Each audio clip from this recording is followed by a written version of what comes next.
Allumé, créatif et différent. Ce n'est pas le talk habituel. Un débat d'idées tel qu'il devrait toujours exister. Vif, intelligent, percutant et résolument vivant. Brick Villemur. OK. Karima, est-ce que tu accepterais de vivre dans un monde où l'ensemble des voitures ne sont plus chauffées par des humains? Ce sont des voitures autonomes. T'embarques dedans, puis ça roule, tu mets ta destination, mais là, tout le monde roule de même. Tu sais, dans les films de science-fiction, on l'a vu, là, je me rappelle même dans Back to the Future, dans le deuxième film, c'était pas mal ça. Ça volait aussi, on n'est pas rendu là. Mais ça a toujours fait partie de l'imaginaire, puis de l'idée qu'on se fait du monde qui s'en vient. Voudrais-tu vivre dans ce monde-là? Non, mais la réponse, en fait, c'est l'automatisation de tout. La réponse, c'est non. J'aimerais pas ça. Non, parce qu'il y a quand même un plaisir à conduire. Il faut quand même pas nous enlever complètement ce plaisir-là de, comme on dit, conduire notre bonne vieille voiture. Là, j'entends déjà les réactions sur la pollution et tout ça. Cela dit, je vais quand même te faire une confession. Dans certains cas, je crois que je ferais plus confiance à des voitures autonomes qu'à certains chauffeurs pas de taxi, mais de Uber. Parce que, oui, je dois confesser, moi, je prends les deux. Je prends des taxis, des fois, je prends des Uber, ça dépend. Et ça m'est arrivé, il y a quelques temps de ça, je me commande un fameux Uber. Je devais me rendre sur la rive sud de Montréal. OK? Je partais de Montréal et j'allais à Boucherville. J'appelle, c'est un Uber, il vient à la maison. La frousse que j'ai eue, la peur de ma vie, j'ai dit comme plus jamais. Bon, déjà, effectivement, le chauffeur parlait pas du tout français. Ça, c'est une autre affaire. Donc, ça fait en sorte que je préfère quand même prendre des taxis de façon générale. Deuxièmement, je me retrouve sur l'autoroute. Le gars se met à rouler à comme 60. Il se faisait klaxonner, complètement perdu. Il se fiait seulement à son GPS. Donc, il n'y avait pas, tu sais, des fois, au moins les chauffeurs de taxi qui ont du métier, ils connaissent leur affaire. Tu sais, ils conduisent. Ils n'ont même pas besoin nécessairement d'avoir un GPS. Fait que tu te dis, rendu là, tu sais, le gars, il utilise un GPS tout le long. C'est une chose. Il ne s'est pas chauffé. Il ne parle pas français. C'est un danger public sur l'autoroute et sur les routes. Tu sais, rendu là, je te dis, donne-moi l'automatisation, je vais le prendre, je vais être un peu plus relax. Tu préfères un robot à certaines... Est-ce qu'on peut remettre les images, Jean-François? C'est parce qu'on parle de tout ça parce qu'en Colombie-Britannique, c'est possible d'utiliser des voitures autonomes à certaines conditions.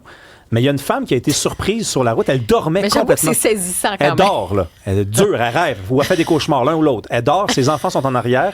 Et la voiture roule à une certaine vitesse, là, quand même. Mais c'est vrai que c'est angoissant quand même. Parce que là-bas, en fait, je ne sais même pas comment c'est possible. La voiture aurait dû normalement s'arrêter parce que, selon la loi là, sur l'automobile là-bas, si vous êtes au volant d'une voiture pareille, la voiture est censée être capable de remarquer que vous n'êtes plus en train de surveiller la conduite.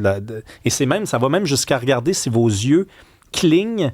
Et si vous mettez des lunettes, par exemple, c'est pas possible d'embarquer dans la voiture parce qu'ils veulent éviter que vous dormiez en arrière de ces lunettes-là. Est-ce que c'est l'avenir? On en parle avec André Durocher, qui est directeur de la Fondation CAA Québec pour la sécurité routière. Bonjour, M. Durocher. Bonjour.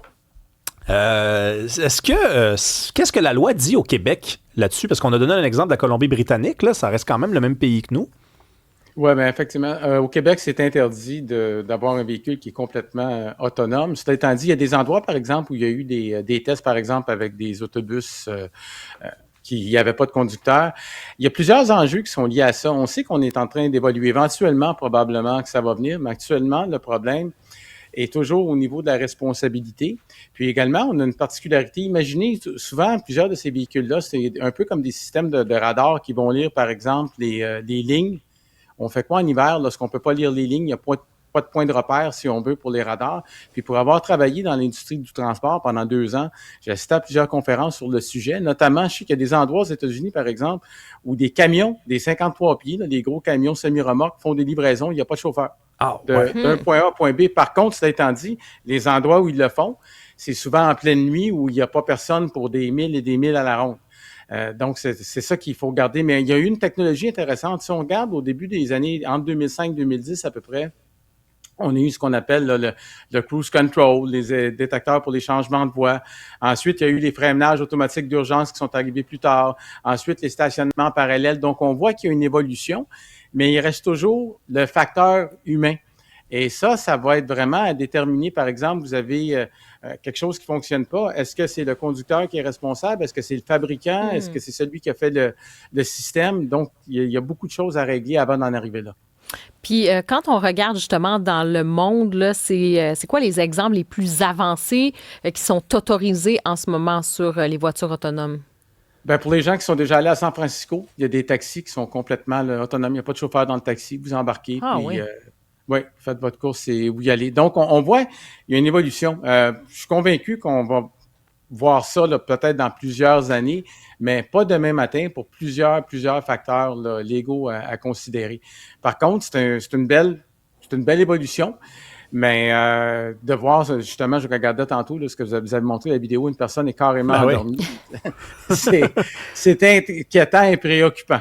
Oui, bien, on a un collègue au Journal de Québec, Jean-Nicolas Blanchet, qui est allé à San Francisco, qui a essayé les taxis autonomes comme ça. C'est sûr que moi, j'aimerais ça essayer, Karima. J'aimerais ça essayer. Après, c'est de se demander dans l'absolu si on veut vivre dans ce monde-là. Parlons des accidents. Est-ce qu'on a des chiffres sur ces véhicules-là, peu importe où, là, mais prenons par exemple les États-Unis où ça semble être intégré de plus en plus, où c'est arrivé des accidents avec des voitures autonomes?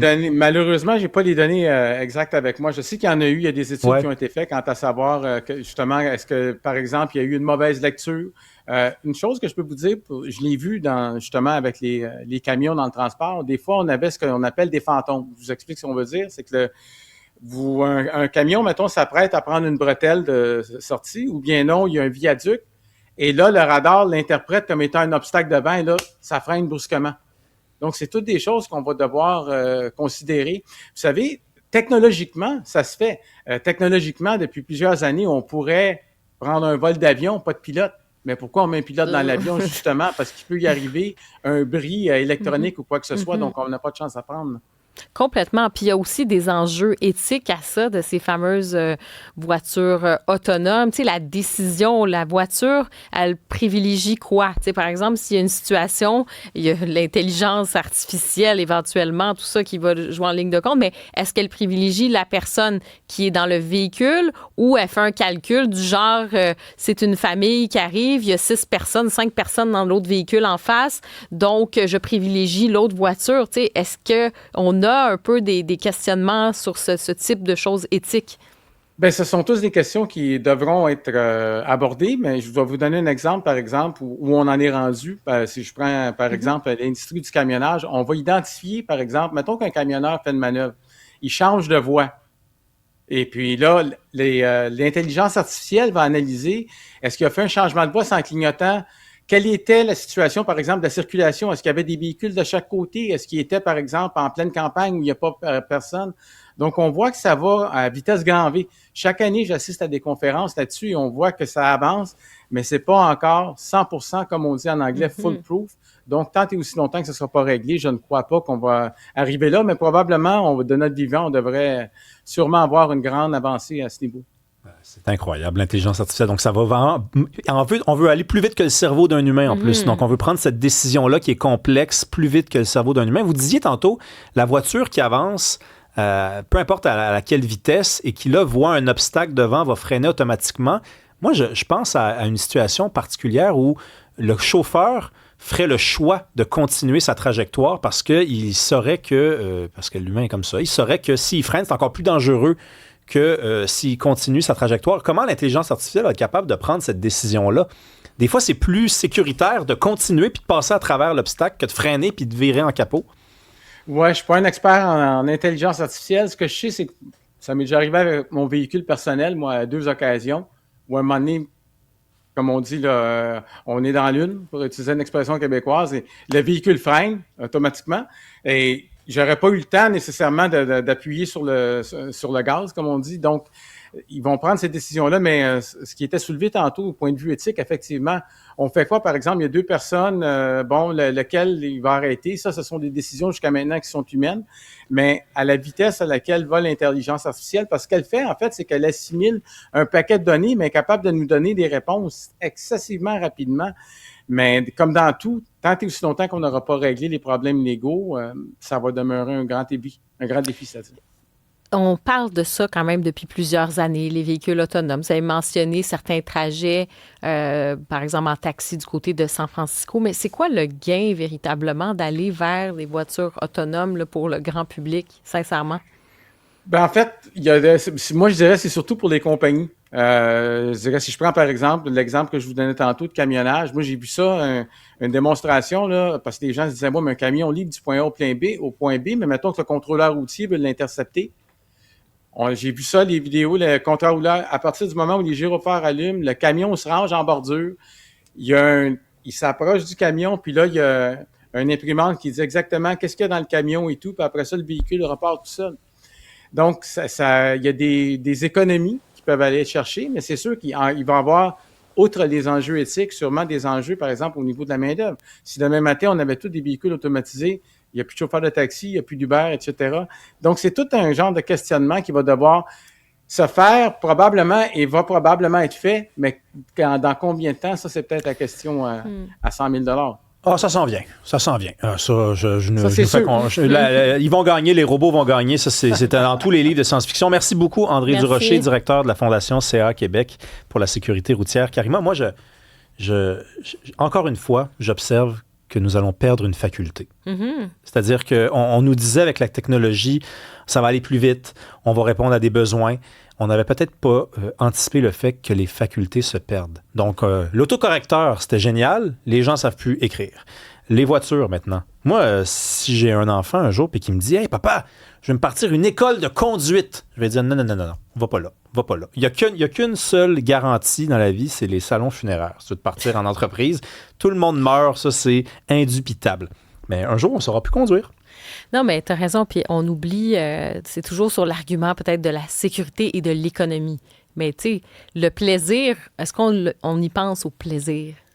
Moi, je pense que c'est comme le grand oublié, le plaisir. Ben oui, il y a un plaisir de conduire. Je dis pas, je comprends là, d'être dans des bouchons, c'est pas le fun, mais tu sais, ce plaisir-là, ces facultés-là, comme tu dis, ça, le cerveau prend 1001 décisions dans des fractions de secondes là, sur les réflexes et tout ça. C'est pas un système parfait. Ben oui, tu peux faire des fausses manœuvres, mais tu as quand même ces facultés-là. C'est un peu ce qu'on disait par rapport à l'intelligence artificielle. Si c'est un outil pour t'aider, c'est une chose. Si ça vient remplacer tes facultés de cerveau, c'est un autre problème. Puis, on va se le dire, là, je te disais un peu tantôt là, cette histoire de Uber qui s'est mal passée puis que la personne était un danger public, puis c'était vraiment désagréable et tout ça, puis je faisais un peu la blague. Mais, tu sais, il y a quand même un plaisir et il y a quelque chose d'humain de rentrer dans une auto, de parler au chauffeur de taxi. Moi, j'aime ça. C'est la première affaire que je fais. Tu sais, tu arrives dans un pays, tu es en voyage, tu rentres et tu parles avec le chauffeur de taxi, tu prends tout de suite le pouls de la ville, tu prends le pouls de comment ça se passe dans ce pays-là, comment vont les gens. C'est ça aussi, c'est ce contact humain. J'aimerais ça que ce soit pas un jour aussi une intelligence artificielle. Tu rentres dans une auto autonome, c'est l'intelligence artificielle qui dit « Bonjour Karima, où allons-nous aujourd'hui? » C'est exactement ça qui va arriver. La météo. Karima, c'est exactement ça qui va arriver. Qu'est-ce que tu penses? Je veux dire, c'est sûr que ça va être ça va être un robot, puis peut-être qu'il va avoir de la conversation. Peut-être qu'il va pouvoir t'apprendre des affaires. Peut-être qu'il va pouvoir te faire découvrir des choses. L'être humain est désuet.